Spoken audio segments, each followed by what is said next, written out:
Hola, buenas tardes a todos y a todas. Bienvenidos a nuestra Universidad Nacional de Lomas de Zamora. Hoy vamos a llevar adelante un conversatorio sobre la ley de drogas, cannabis para la salud y derechos humanos. Nuestros invitados son docentes de la universidad, en el caso del doctor Roberto Conti, que también es juez titular del Tribunal Oral y Criminal número 7 de nuestro departamento judicial. Es docente universitario y vicepresidente del Centro de Estudios Judiciales de nuestra universidad. También nos acompaña María Victoria Vaca Paunero, quien es titular de la Defensoría Oficial Criminal y Correccional. Perdóname, Vicky, se me escapó el número, no lo anoté, ahora si querés lo decimos. 26 del Departamento Judicial de Lomas de Zamora. Como es costumbre de nuestra facultad, de nuestra universidad, abordar estos temas con el compromiso y la responsabilidad que tiene que tener. Hoy tenemos a dos representantes de la justicia y del Centro de Estudios Judiciales que nos van a dar su aporte y su mirada acerca de esta temática que es la cannabis medicinal. Vicky además es coordinadora de la Comisión de Salud Mental, Consumos Problemáticos de Sustancias y Derechos Humanos del Centro de Estudios Judiciales. Son larguísimos los títulos, pero no los quería dejar de mencionar. Así que, Vicky, te cedo la palabra, bienvenida, cuando quieras. Gracias, Fabio, muy buenas tardes a todos y a todas. Antes que nada le quiero dar las gracias a la Universidad Nacional de Lomas de Zamora, a la gente de Extensión Universitaria. Bueno, esta es mi casa, para mí es mi casa, estoy muy cómoda en este espacio, y hoy en particular estoy súper orgullosa de poder compartir el conversatorio con el doctor Roberto Conti, que además de considerarlo un amigo, es una persona que admiro por su capacidad, es un docente extraordinario, es muy buen juez, y además él es uno de los líderes del CEJ, del Centro de Estudios Judiciales de la universidad. Así que para mí este evento es sumamente importante y es un gusto, un placer estar acá. Yo quiero contar un poco cuál es la situación actual que hay entre las dos leyes que regulan hoy el cannabis en Argentina,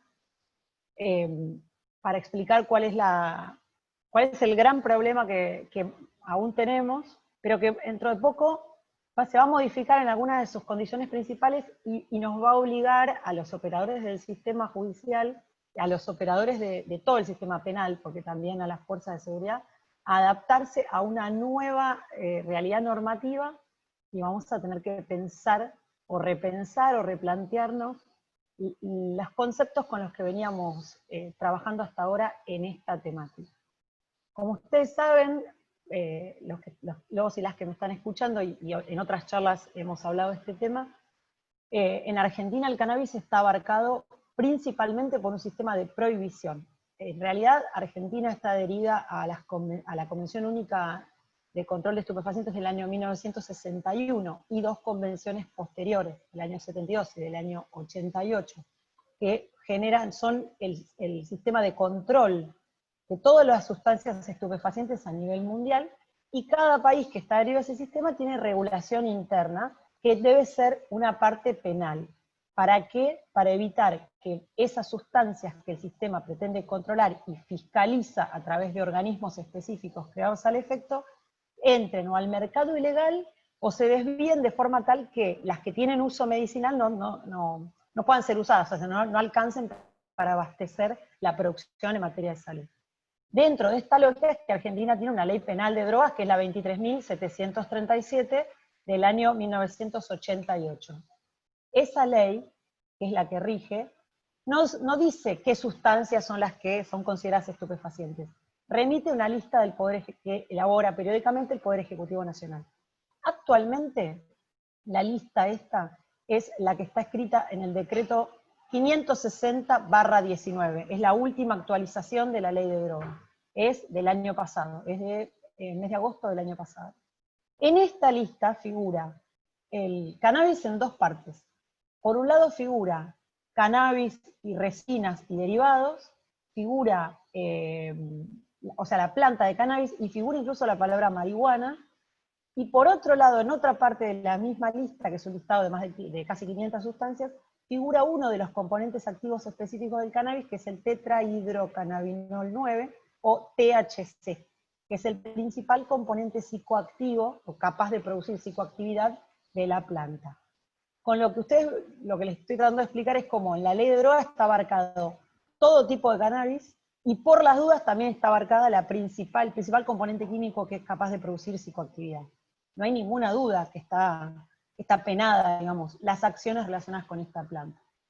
A la vez, en el año 2017 se sancionó la ley 27.350, que se llama de cannabis medicinal, de investigación científica y médica de cannabis medicinal y sus derivados.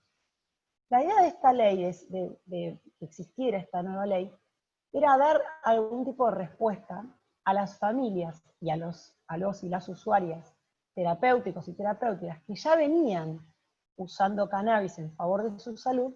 ¿Para qué? Para correrlos de la ley penal y que no fueran presos, cuando lo que estaban haciendo era una acción que, lejos de perjudicar la salud pública, o tener incluso potencialidad para generar perjuicio en la salud pública, estaba siendo realizada para proteger la salud a título de estas personas.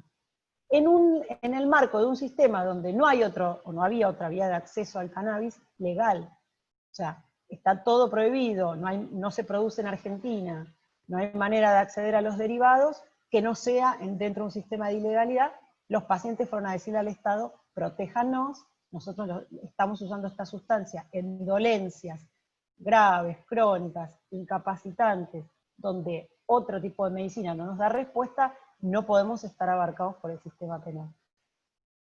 En el 2017 se sanciona la ley, se reglamenta recién en 2018. Y cuando se reglamenta restringiendo el espíritu original de la ley, y se reconoce una sola patología para poder acceder a través del programa que la ley creaba, que es la epilepsia refractaria, un tipo de epilepsia nada más, que es rara aparte.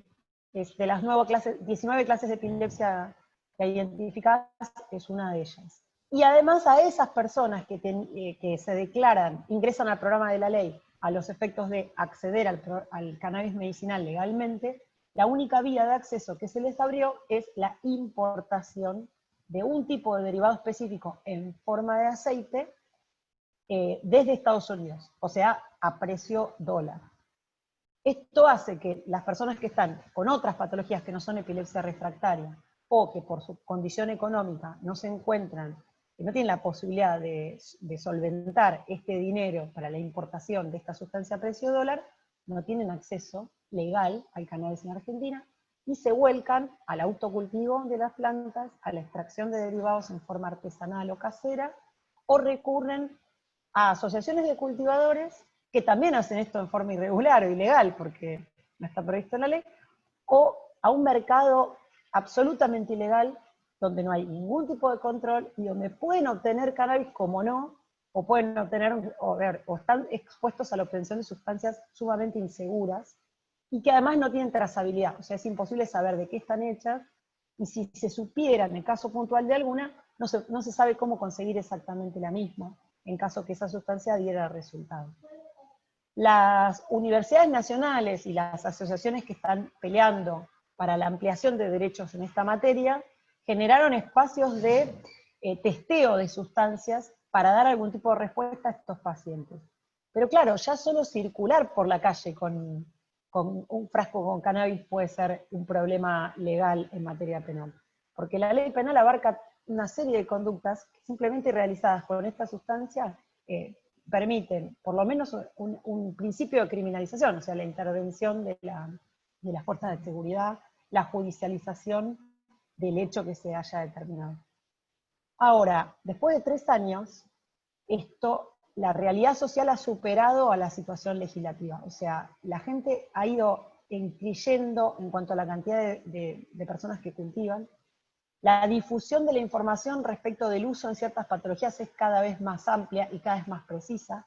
Hay muchos profesionales de la salud formados, hay mucha difusión de asociaciones, agrupaciones, hay investigación científica, y hay una especie de boom, digamos, de cultivo, de uso y de difusión de información. El año pasado se hizo la primera Expo Cannabis en Argentina, en La Rural. En 3 días pasaron 56.000 personas por esta exposición. Más de un 60% eran usuarios terapéuticos que estaban buscando acceso legal, o informarse respecto al acceso legal. Pero esto es una pequeñísima muestra del interés que hay, es muy grande. Entonces, si todas esas personas que tienen este interés, que tienen esta voluntad, y que se van a acercar a la sustancia de alguna manera, se encuentran abarcadas por la ley penal, ustedes verán el enorme riesgo de afectación de derechos humanos en el que están permanentemente. Entonces, toda esta situación ha generado nuevos reclamos ante el Estado, y lo que ha resuelto, lo que ha pasado a partir de enero, es que el Ministerio de Salud recogió las inquietudes de los usuarios, de las usuarias, de las asociaciones de cultivadores, del ámbito científico, porque hay científicos que quieren estudiar la planta o que ya la están estudiando y tampoco cuentan con materiales suficientes para ampliar sus marcos de investigación, porque no les permiten cultivar o no les permiten importar setas genéticas de semilla. Y le fueron a decir al Estado, bueno, ocúpese, y el Ministerio de Salud se hizo cargo de estas inquietudes. ¿De qué manera? Activaron el Consejo Consultivo que tiene previsto la ley 27.350, conformándolo con 6 organizaciones de la sociedad civil, que básicamente lo que hacen es se reúnen con los representantes del Ministerio de Salud, Ministerio de Seguridad y entidades como ANMAT, INTA, CONICET, y se sientan a pensar nuevas políticas públicas en el marco de la ley que ya existe, que tiene, bueno, crea un programa principalmente de investigación, bastante corta la sábana, digamos, en esto. Y en de esas distintas reuniones que hubo desde enero hasta hace poco, se definió un nuevo proyecto de reglamentación, que está para salir en cualquier momento. ¿Y por qué es importante que yo les cuente esto?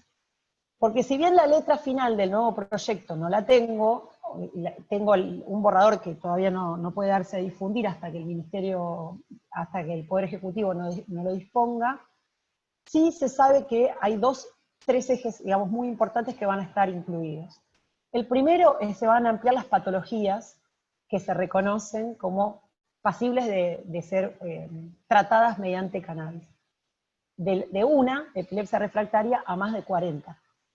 Ampliando el universo de usuarios legítimos. Esto es lo que quiero decir. Personas que hoy decían, bueno, yo cultivo porque tengo artrosis, y digamos, no tenían un resguardo legal, lo van a tener a partir de esta nueva reglamentación. También se va a reconocer la posibilidad del acceso a través del autocultivo o el cultivo en red. O sea, que alguien cultive para producir derivados, o que la persona pueda cultivar en un ámbito estrictamente privado y estrictamente con fines medicinales o terapéuticos. Pero esto es una cosa absolutamente novedosa y que incluso amplía bastante el espíritu original de la ley. Y va a generar un montón de otros cuestionamientos, porque ahora uno mira al vecino con plantas en el fondo y puede suponer que eso es un delito. Cuando exista esta nueva regulación, uno va a mirar y va a tener que pensar que a lo mejor esta persona puede ser un usuario terapéutico. Entonces, va a haber que incluso replantearse cómo se piensan las denuncias que se reciben, si todo allanamiento en el que se encuentre una planta de marihuana va a justificar el secuestro de la planta, sacarla de tierra, sabiendo que con eso la planta se muere. Si cualquier cuestión que toque cannabis por algún motivo en ámbitos del derecho de familia, por ejemplo, que se da en discusiones sobre responsabilidad parental o incluso en hechos de violencia de género, si va a ser relevante, porque ahora esto tiene que ser mirado con una perspectiva de salud. Y también si una persona es usuaria terapéutica y va a estar enmarcada en los nuevos aspectos de esta reglamentación y es víctima de un delito, va a tener todo el derecho del mundo a ir a denunciar que le secuestraron las plantas, o que se las rompieron, o que le sacaron su aceite. Va a tener un resguardo jurídico en ese sentido. Y eso es algo que todavía los operadores del sistema judicial no venimos haciendo, no conocemos, y vamos a tener que formarnos en esto para no producir afectación a derechos humanos a gente que ya, como la tiene afectada, se la está abarcando a través de esta normativa. Entonces, la ampliación de patologías es fundamental porque va a haber muchísima más gente con derecho al uso, y por ende con derecho al acceso. Y la manera en que se va a poder acceder, que también está previsto digamos, implementar el cultivo por parte del Estado la producción estatal y la venta a través de farmacias, que van a poder hacer incluso preparados magistrales. O sea, se va a ampliar incluso el universo de acceso por fuera de lo que es solo el autocultivo o el cultivo en red. Digamos, todas estas nuevas formas de acceso nos llevan a replantearnos cómo pensamos la planta siempre en la lógica del sistema penal. O sea, cómo el sistema penal abarca la sola presencia de la planta, la sola presencia de derivados de cannabis, las tenencias, el transporte de estas sustancias, porque bueno, ya no es solamente son personas que pueden estar cometiendo un delito. Ahora hay que pensar, ¿esta persona puede tener un problema de salud? Sí. ¿Puede estar ejerciendo un derecho? Sí. ¿Ese derecho puede estar abarcado por una normativa específica que lo reconoce? Sí, esta. Va a haber que replantearse seriamente cómo se interpretan los hechos y se llevan cómo se aplica la ley penal a esos hechos cuando se traigan a conocimiento de los operadores del sistema. Y les quiero contar un caso para que vean cómo estos temas son relevantes. En la provincia de Buenos Aires hay una persona que padece, que es paciente de cáncer, un cáncer bastante severo, y que trataba, después de varias operaciones y tratamientos convencionales que no le lograron resolver la dolencia que tenía, encontró en el cannabis una solución, por lo menos un paliativo para el dolor. Entonces este señor tenía sus plantas en su casa, de ahí cultivaba, se hacía sus extracciones de aceite y con eso paliaba los dolores. A principios de este año entraron a robarle a la casa y le robaron solo las plantas. Algo que las personas que cultivan conocen muy bien. Hay una época del año, que es entre fines de febrero y abril, que existe lo que ellos le dicen cogolleo, o sea, gente que entra solamente a robar plantas a lugares donde hay cultivos, que después entran al mercado ilegal, por supuesto. Ese es el sentido de este tipo de robo.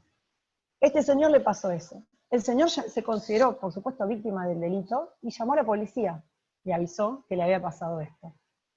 La policía efectivamente encuentra el vehículo donde se habían escapado los autores del hecho y encuentra las plantas del señor.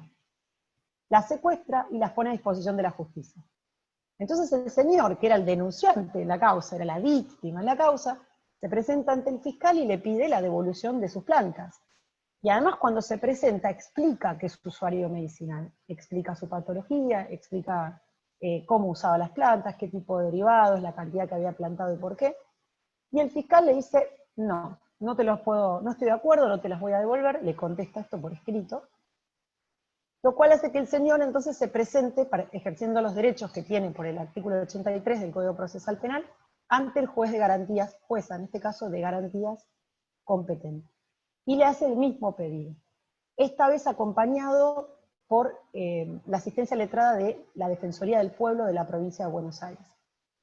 Hace el mismo pedido, fundamenta con los mismos argumentos, presenta la documentación que acreditaba sus dolencias, ¿y qué le contesta la jueza de garantías interviniente?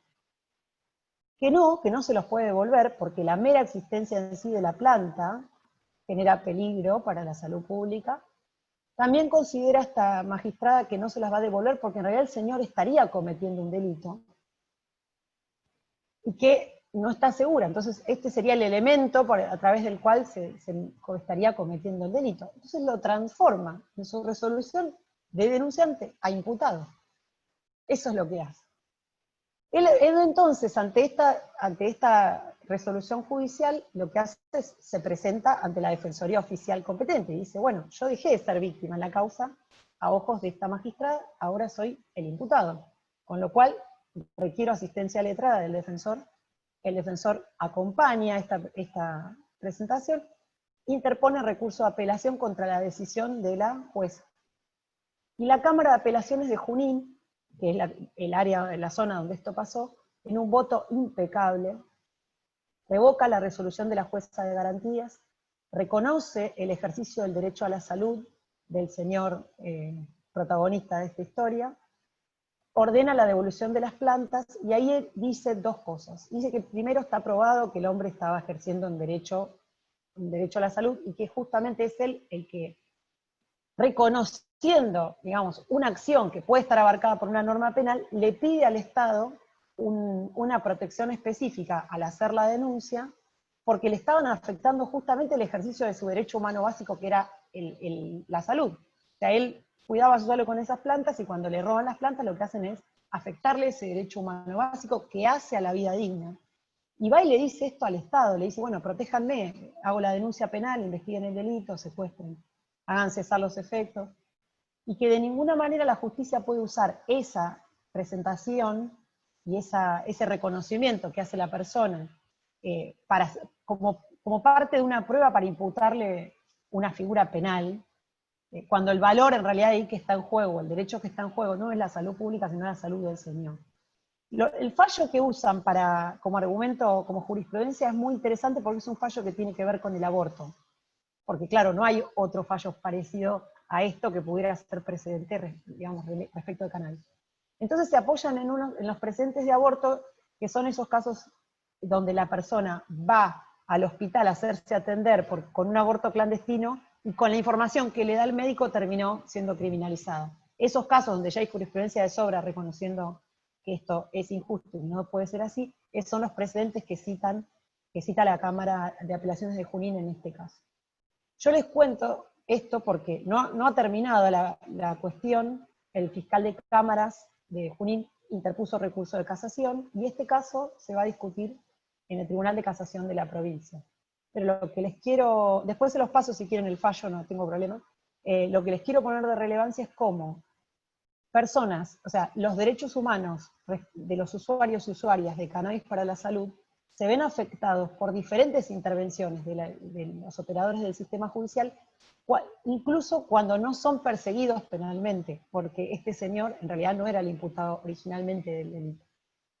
Y cómo cuesta cambiar la mirada, aun cuando está claramente acreditado que el señor era usuario medicinal, de una enfermedad realmente grave como es un cáncer en los pulmones.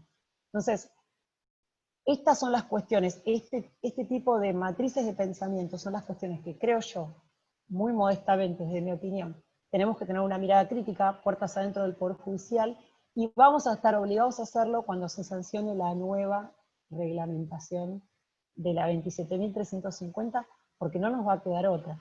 Nos vamos a tener que replantear las lógicas con las que pensamos el discurso jurídico respecto del cannabis, pensar los hechos judiciales, cómo analizarlos, y ver entonces cuáles son los derechos en juego o en pugna, y cuál vamos a aplicar o priorizar en la aplicación cuando haya alguna tensión o algún choque entre ellos.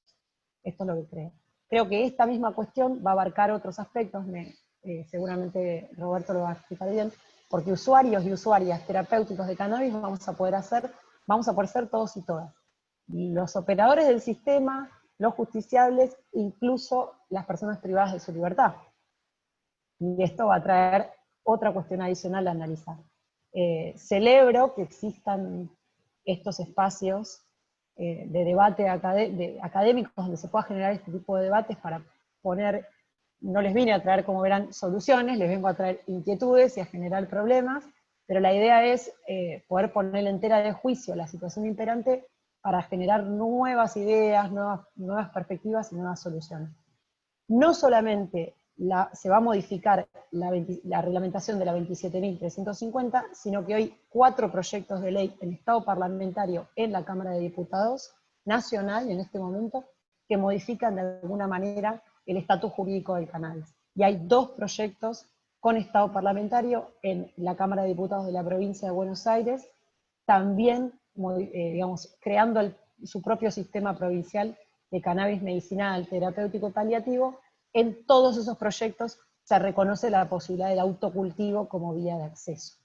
Así que bueno, les agradezco mucho, los invito a replantearse todas estas cuestiones y quedo a disposición para las preguntas. Muchísimas gracias, Victoria, muy clara tu exposición. Ahora le vamos a ceder la palabra al doctor Roberto Conti. Roberto, bienvenido, buenas tardes. Cuando quieras. Muchas gracias, Fabio.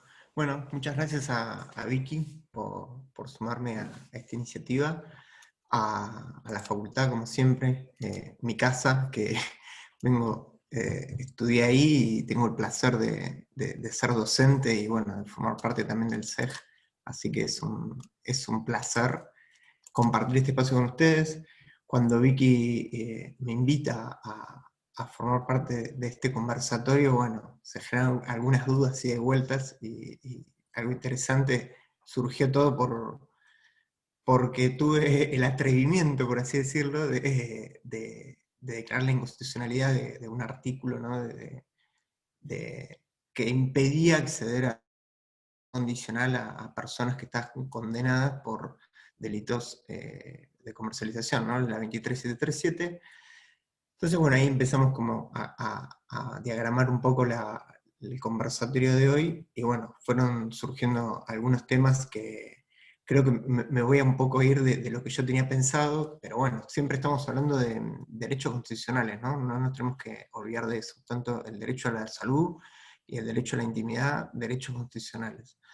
Y bueno, nuestro querido 75, inciso 22, en lo que nos remite a los tratados internacionales, con lo cual tenemos bastantes tratados internacionales y que la Argentina asumió y tuvo el compromiso al ratificarlos y demás, y no cumplirlos, obviamente, que sería contrario y nos deja expuestos a una sanción a nivel internacional.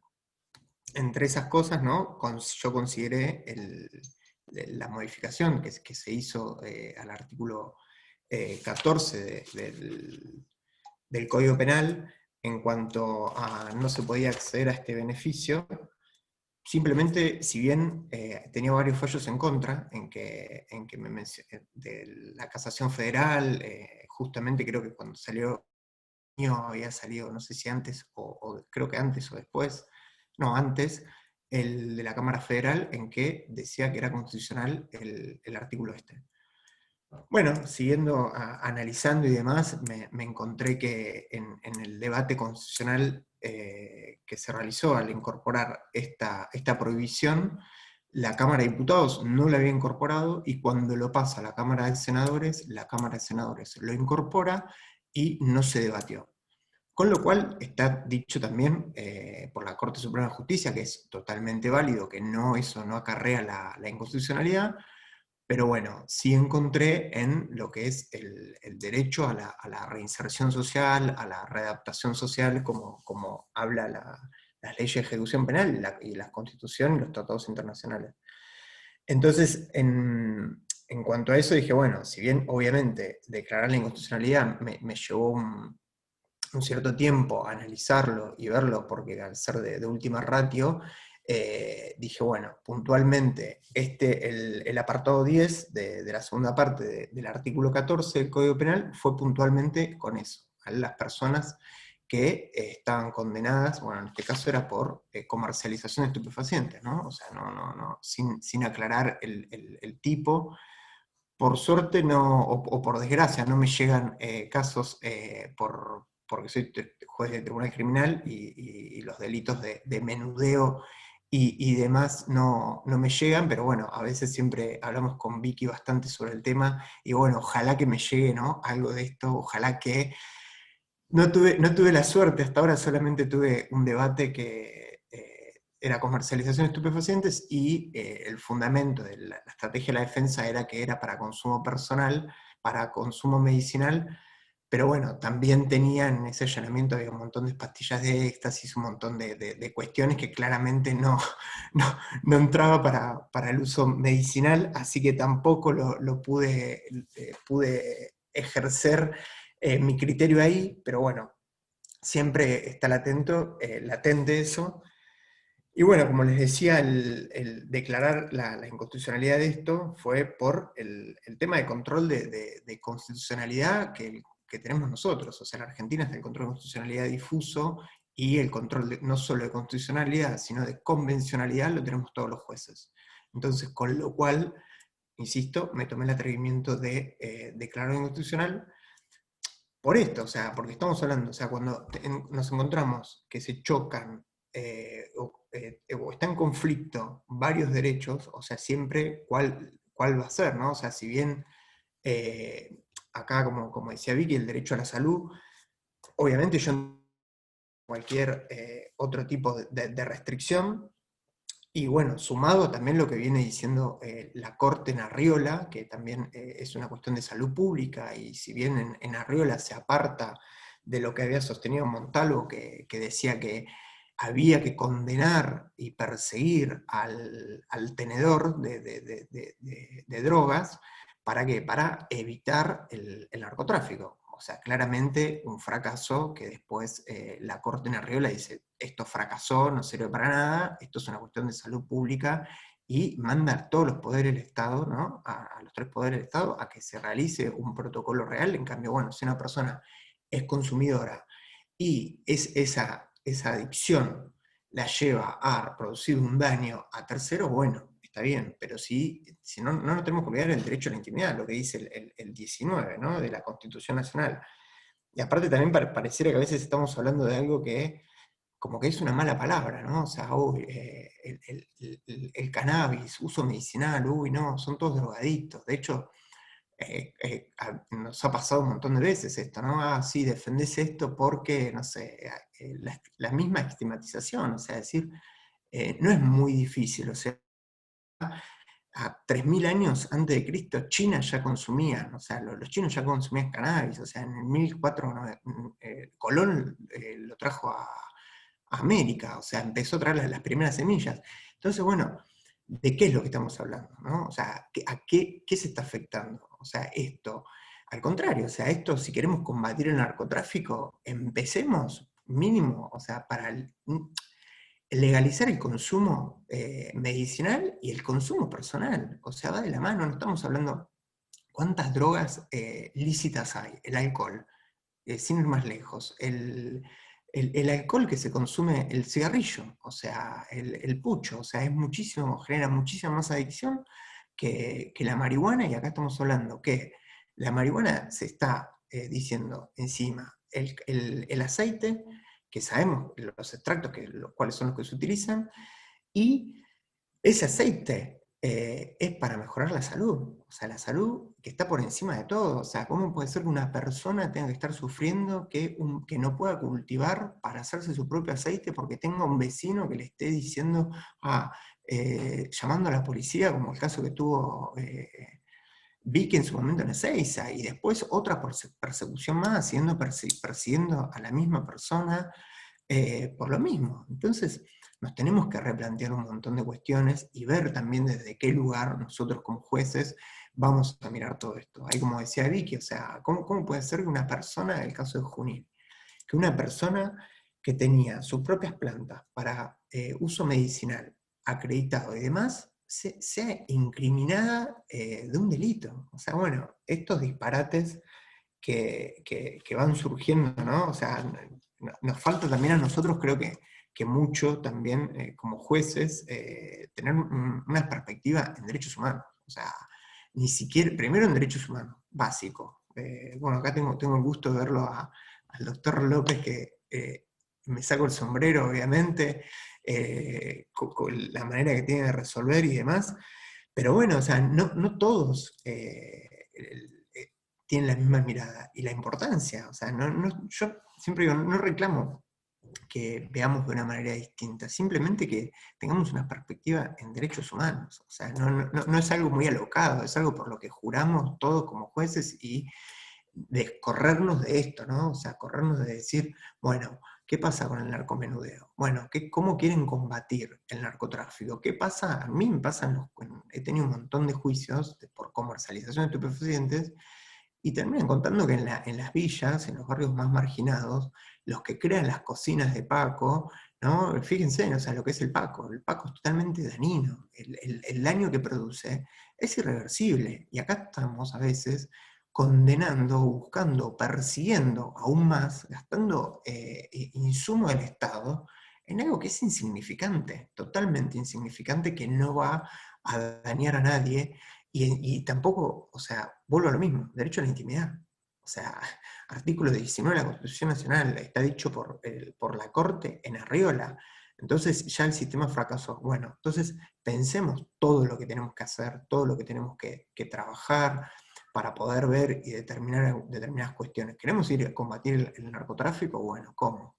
Con el narcomenudeo ya sabemos que no existe. Obviamente, el consumidor, el pibe que va a comprar, que nosotros después lo usamos para justificar una condena. Son todas cuestiones entiendo, innecesarias, ¿no? O sea, que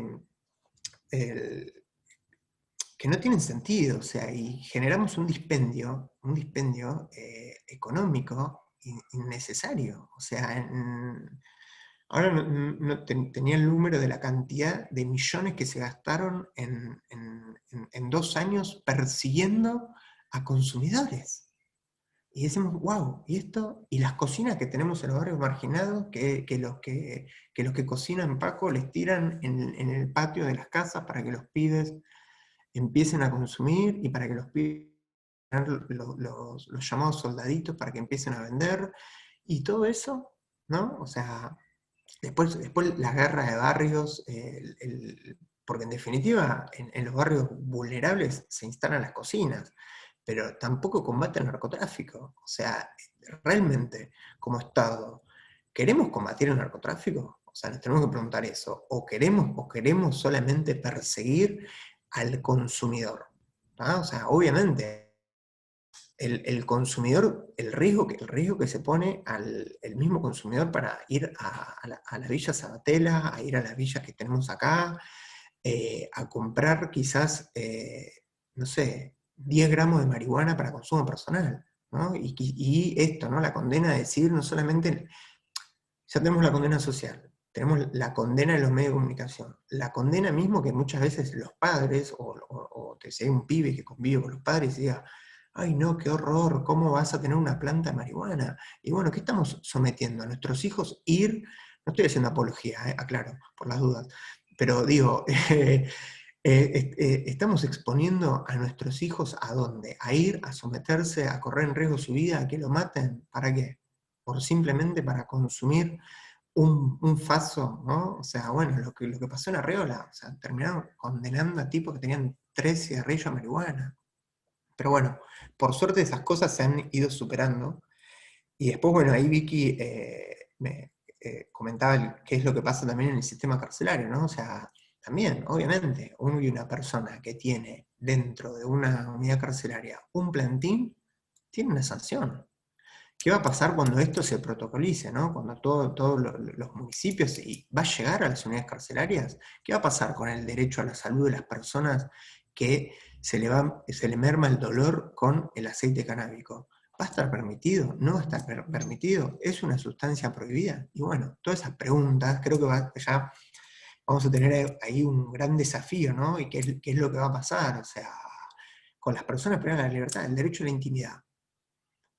¿Existe en contexto de encierro? Bueno, ahí charlábamos antes con Vicky, ¿no? Lo que había dicho el procurador, que dijo de la nación que no existía el derecho a la intimidad. ¿Cómo no va a existir el derecho a la intimidad en contexto de encierro? Si las personas que conviven en una unidad carcelaria, es su casa, están conviviendo ahí, entonces tienen su celda, que sería su habitación. ¿Cómo que no hay intimidad ahí? ¿Qué es lo que pasa ahí? ¿No tiene derecho a nada entonces?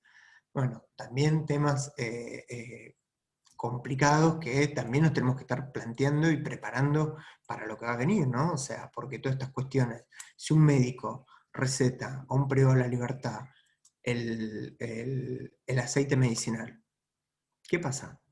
O sea, no, le decimos no puede porque está prohibido. Bueno, entonces hay que ver ahí también nosotros, ahí lo veo también al doctor Eliature, que le puede llegar a tocar también alguna sanción disciplinaria por una persona que tenga aceite medicinal. Obviamente cuando pase la requisa se va a decir venga para acá, esto está prohibido, va una sanción. Y sabemos también el efecto que produce una sanción. O sea, una sanción en contexto de encierro, después el día de mañana se va a ver totalmente negativo para acceder a algún beneficio. ¿Un beneficio de qué? Un beneficio para la libertad asistida, para la libertad condicional, que si sostenemos y dejamos el 14 constitucional, este derecho a reinsertarse y adaptarse a las leyes que reclaman las leyes de ejecución va a estar coartado. ¿Por qué? Porque a un par obviamente que no voy a criticar a los legisladores, pero digo, no se piensa al momento de legislar algunas cuestiones. O sea, fíjense simplemente, esta modificación del artículo 14 ni siquiera se discutió. No tuvo discusión en el Senado, no tuvo discusión parlamentaria. ¿no? O sea, bien, perfecto. Bueno, al menos que se abra el debate. ¿Qué pasa con estos casos? ¿Qué pasa si tenemos un juez que también va a condenar a una persona que es tenedora para consumo personal? Listo, ya está. O sea, entonces, ¿de qué estamos hablando? ¿De qué tipo de sociedad es la que estamos buscando? ¿No? O sea, ¿a dónde queremos apuntar como sociedad? Bueno, todas estas cuestiones creo que nos tenemos que ir replanteando y ver también, apuntando a dónde queremos ir. O sea, vamos a respetar los tratados internacionales que habla de las reglas mínimas de los penados, vamos a respetarlo, vamos a respetar a la resocialización, que es lo que se busca, ¿no? O sea, bueno, con todo esto, vamos a dejar vigente el 14, el apartado 10 del 14, en que prohíbe acceder a la libertad condicional. Vamos a dejar que la persona que está encarcelada, sí, está bien, está encarcelada por un delito.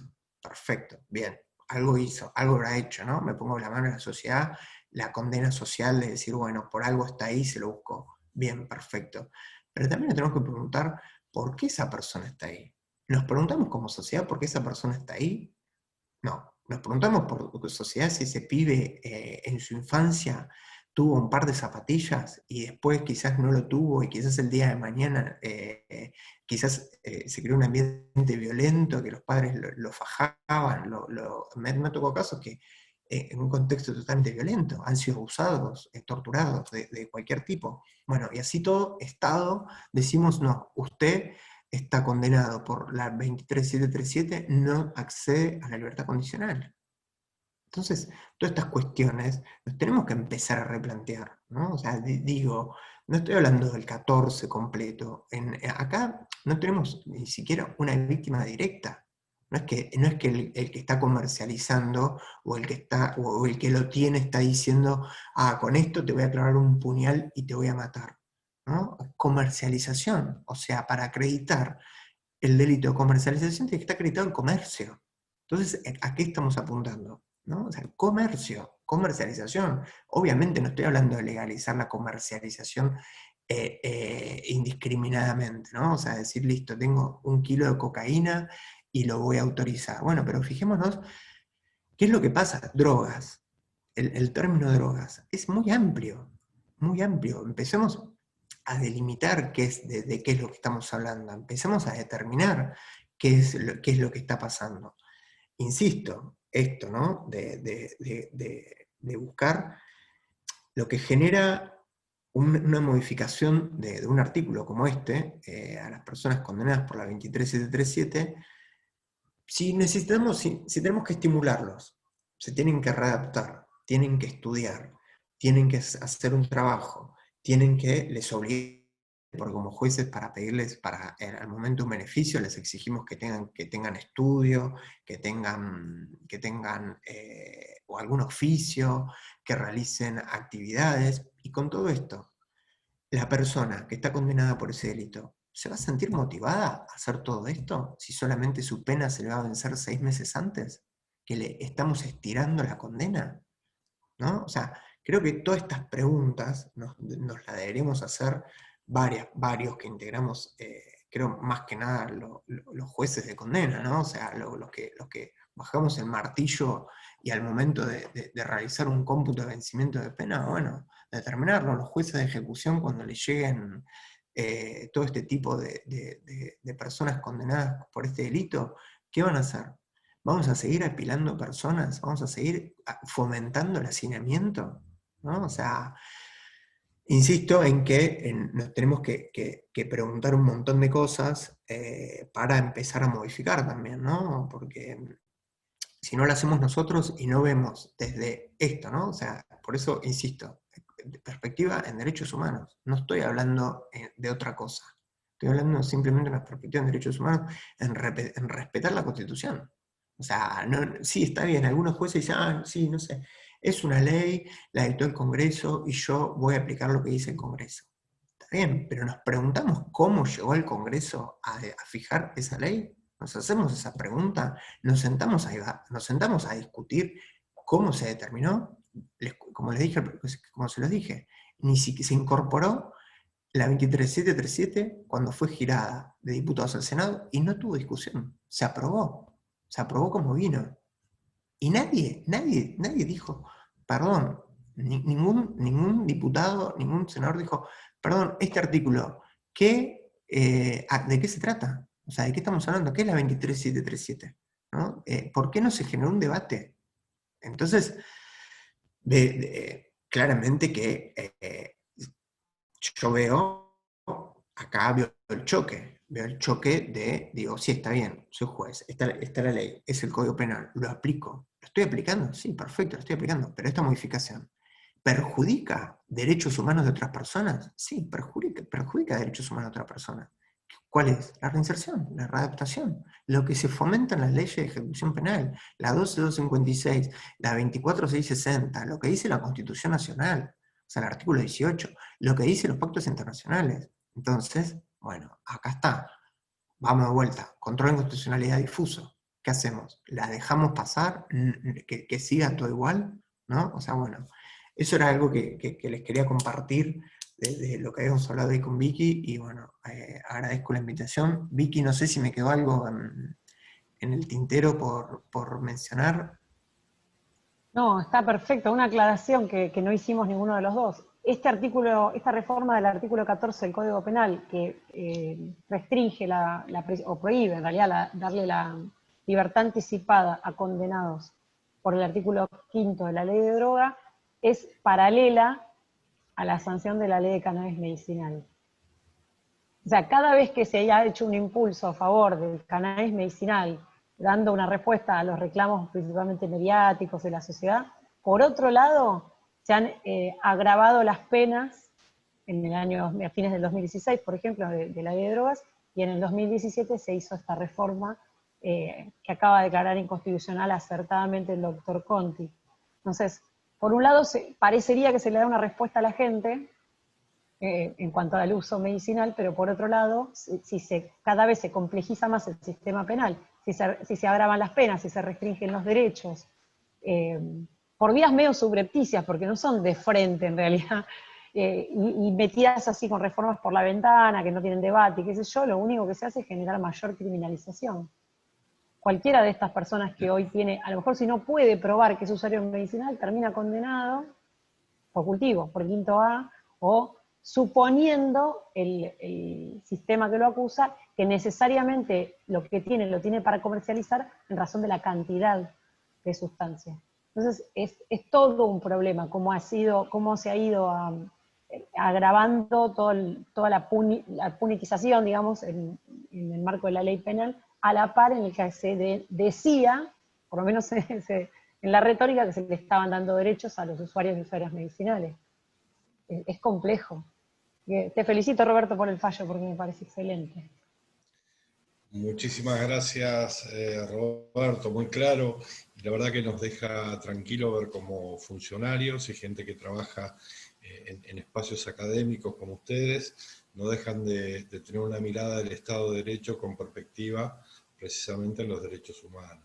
Sabemos que existe mucha legislación que directamente atenta contra todos los tratados y convenios asumidos por nuestra nación a partir del artículo 75, inciso 22, y sin embargo lo siguen aplicando y sin embargo siguen legislando restrictivamente, como en el caso que comentabas de los retrocesos que sufre la finalidad de la pena a través de la ley 27735, si mal no recuerdo, que es la que reformó a la anterior ley de ejecución penal, que a todas luces surge desde el punto de vista constitucional, que es una norma totalmente restrictiva y ya ha sido declarada inconstitucional por varios órganos en todo el país.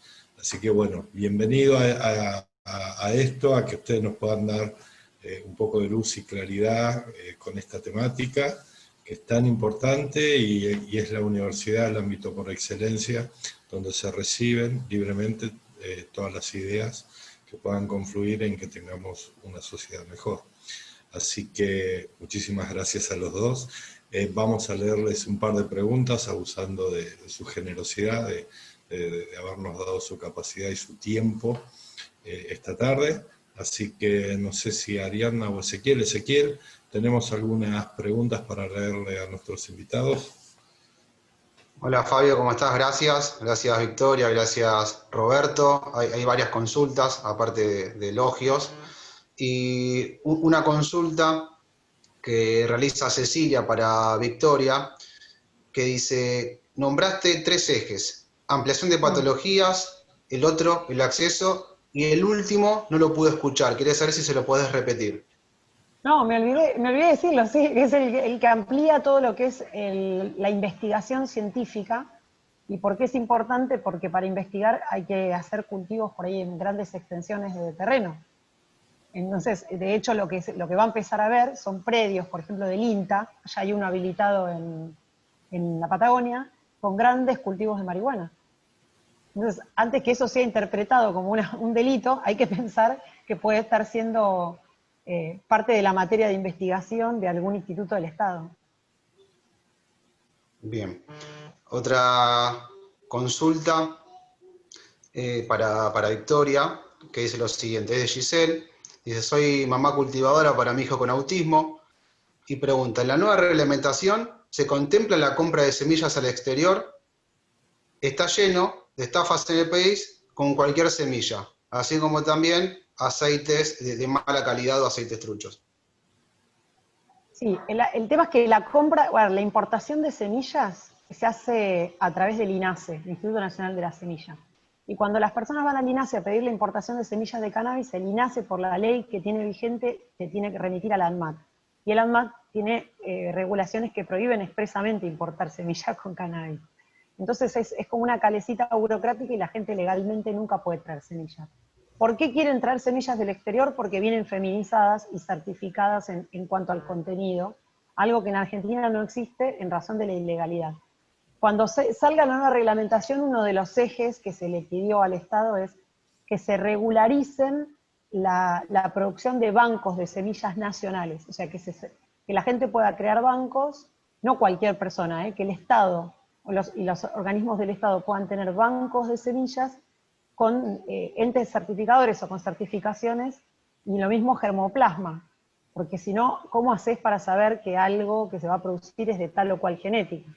De todas maneras, con respecto a la importación de semillas, hay un precedente de la Cámara Federal de Paraná, si no me equivoco, de Mar del Plata, del caso de una mamá de un usuario terapéutico que importó y que fue imputada por una infracción, no me acuerdo si era una ley aduanera o una infracción de la ley de drogas. Se le secuestraron el blister con semillas y le reconocieron que eso era el ejercicio de un derecho a la salud y no un delito. Hay un antecedente seguro de la Cámara Federal de Mar del Plata que yo, si quieren, después se lo traigo. Con esto no les estoy diciendo compren semillas en el exterior, no sé, no. Pero sí les digo que la idea va a ser regularizar esto de alguna forma porque ya se sabe que es uno de los problemas que tiene que ver con el acceso a la sustancia. Bien, gracias Victoria. Otra consulta que me llegó al chat por privado, que dice, no está dirigida a ninguno de los dos disertantes, así que la pueden contestar cualquiera de los dos. Dice, ¿cuál es la pena máxima por cultivar plantas de cannabis? Robert.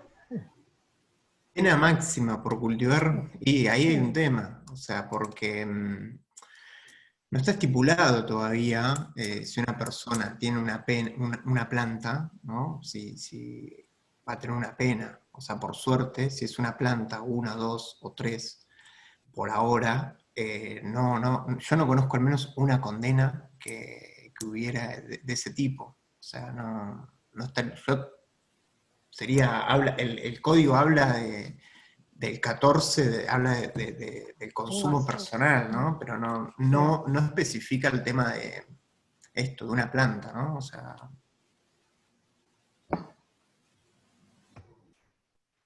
Yo te puedo decir 15, pero me parece muy arriesgado. Me gusta más la lógica de Roberto. Claro, sí, se comprende. Gracias por la respuesta.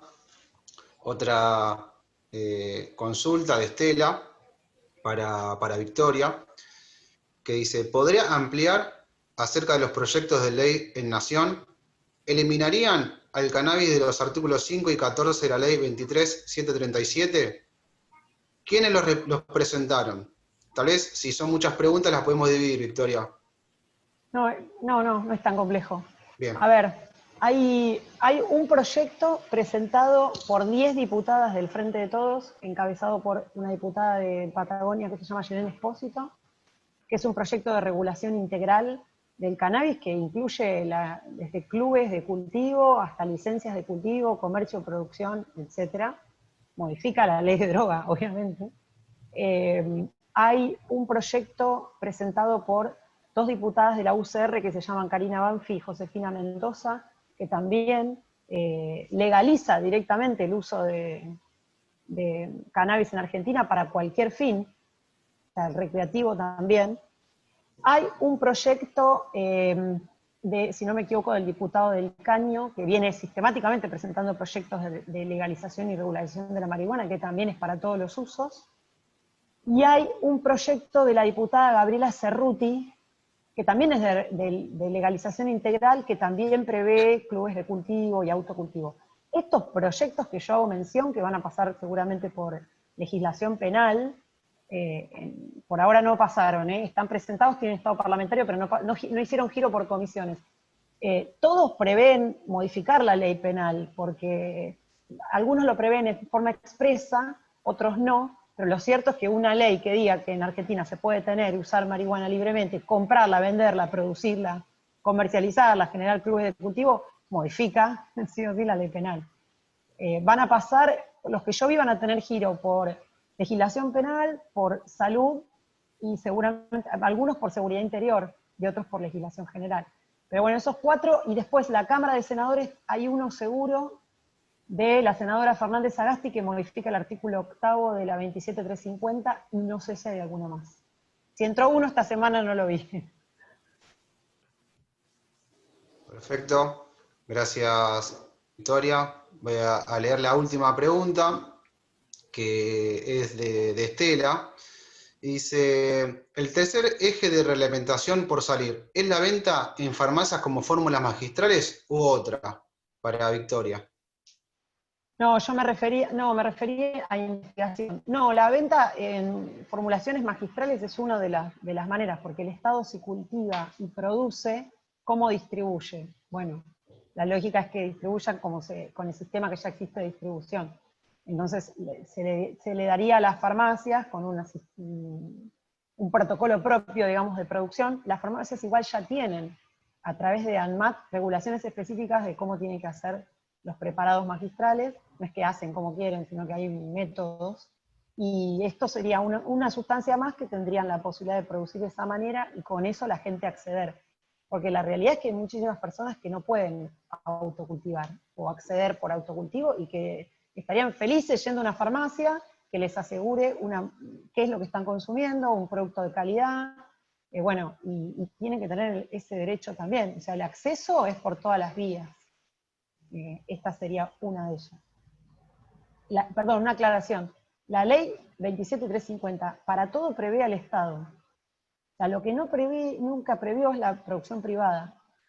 Esto ténganlo en cuenta. Entonces la reglamentación amplía un poco, pero no llega tanto porque no lo dice la propia ley. Es siempre con intervención del Estado.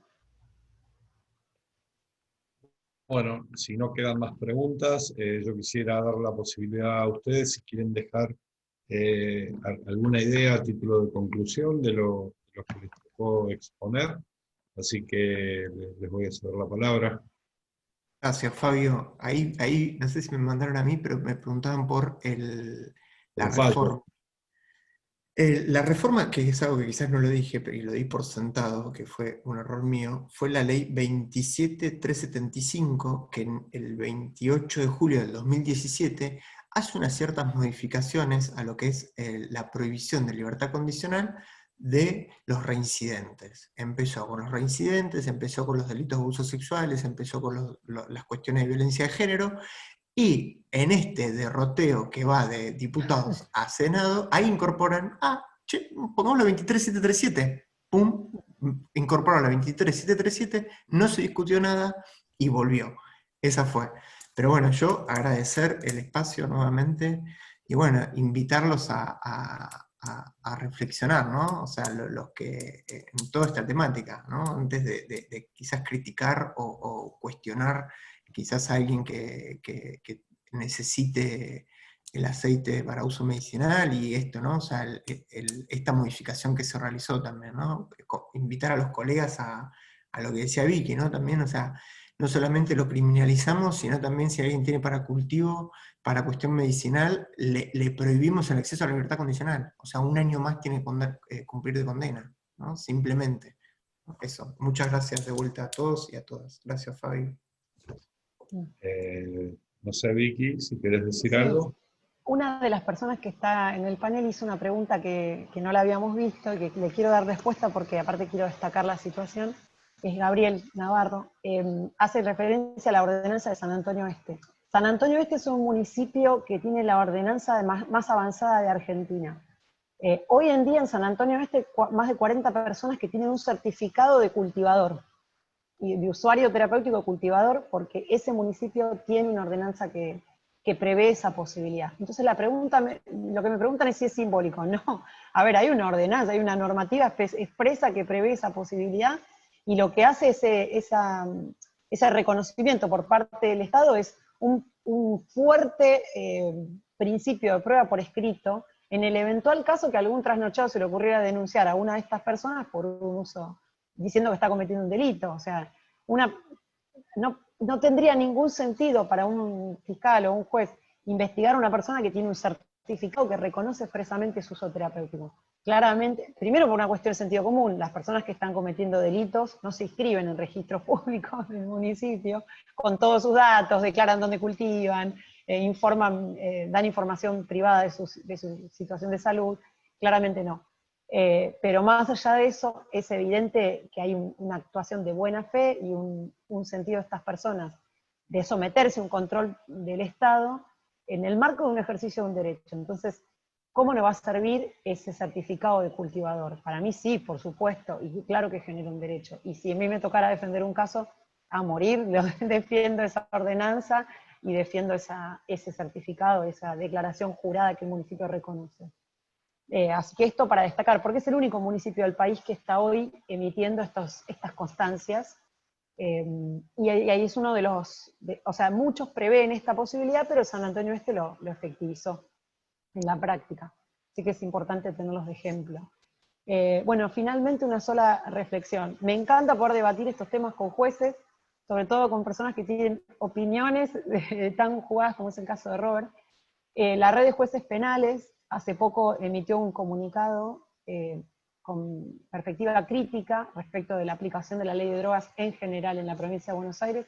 Recoge un número que pone la piel de gallina: 30.000 millones de pesos lleva gastado la provincia de Buenos Aires desde el año 2006 hasta ahora en la ley de drogas, en la aplicación de punitiva, digamos, la ley de drogas contra lo que es narcomenudeo y tenencias. El 80%, según los datos del Ministerio Público Fiscal, el 80 o 90% de los secuestros de droga del año pasado es marihuana. No hubo ningún secuestro de sustancias tipo éxtasis o pastillas, ninguno, en toda la provincia en todo el año. El 90% marihuana, el 10% esta sustancia tan dañina para la salud y tremenda como es el Paco. Es toda la pauta hacia dónde está dirigida la guerra contra las drogas. Y ahí la importancia de dar debate y poner en tan fuerte relevancia la protección al usuario y usuaria terapéutica, porque parecería que es el targeteado en esta guerra contra las drogas, por lo menos en este territorio. Así que agradezco muchísimo el espacio. Gracias, Robert. Gracias a todos ustedes por escuchar. Bueno, vamos a pasar, antes de despedirnos, a hacer un aviso parroquial. El jueves seguimos con la temática, tenemos una charla con los nuevos enfoques de la justicia frente a las adicciones. Quien la va a dar es el doctor Jorge López, que se encuentra presente. Jorge, muchísimas gracias por acompañarnos siempre. También un defensor oficial especializado en salud mental, como es el doctor Guillermo Dileo. Así que los invito y los convoco a todos aquellos que estén interesados a ver esa mirada de esta temática. Y bueno, agradecerle en nombre de nuestra facultad y de nuestra universidad y del Centro de Estudios Judiciales la presencia de todos y cada uno de ustedes, y nos seguiremos encontrando en la medida de que podamos seguir armando agendas juntos para seguir trabajando. Muy buenas tardes para todos.